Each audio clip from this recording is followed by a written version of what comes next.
Ashok Subron, ministre de la Sécurité sociale. Les parasites gravitant autour de l'État sont toujours là. Ministre de la Sécurité sociale, de l'intégration sociale et de la solidarité nationale depuis la victoire de l'Alliance du changement, Ashok Subron n'a rien perdu de sa verve militante. Pour lui, les profiteurs qui cherchent à capter les ressources publiques au détriment du peuple sont toujours à l'affût. Il plaide pour un assainissement du système, sans chasse aux sorcières, mais avec une fermeté inébranlable. On a connu un Ashok Subron à moto et en tenue décontractée. Aujourd'hui, le style est bien différent. Une précision. J'ai effectivement roulé à moto pendant une vingtaine d'années, tout comme j'ai conduit une voiture reconditionnée durant plus de 12 ans. Je roule toujours dans une Hyundai de seconde main. Mais en tant que ministre, je me déplace pour mes fonctions officielles dans un véhicule fourni par l'État. Après 2 Audi qui étaient déjà affectés au ministre avant moi, ma voiture officielle est désormais une Volvo, plus adaptée aux missions de terrain.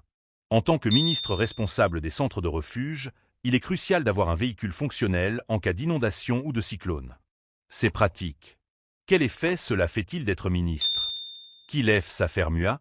Pour moi, une voiture officielle reste un simple outil de travail. J'ai d'ailleurs fait remettre la plaque d'immatriculation originale RM, qui n'est plus personnalisée. Ce n'est pas un privilège, mais un moyen d'exécuter les fonctions que mon parti et le Premier ministre m'ont confiées. Si demain l'État me donne une voiture de seconde main, je n'aurai rien à redire. Comparé au local modeste du quartier général de Resistants EC Alternatif, REA, à Moka, votre bureau ministériel au 13e étage du NPF Building est tout autre.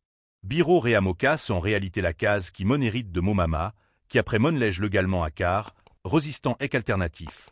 Ma maman était une travailleuse, donc c'est effectivement un local modeste.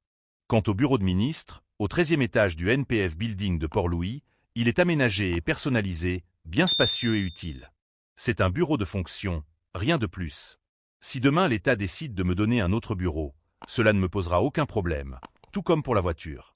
Est-ce difficile de troquer ses vêtements de syndicaliste et de négociateur contre une tenue plus protocolaire? C'est une nouvelle réalité. Cela m'a pris du temps pour la transition. Avant, je ne choisissais jamais mes vêtements la veille. Aujourd'hui, c'est le cas.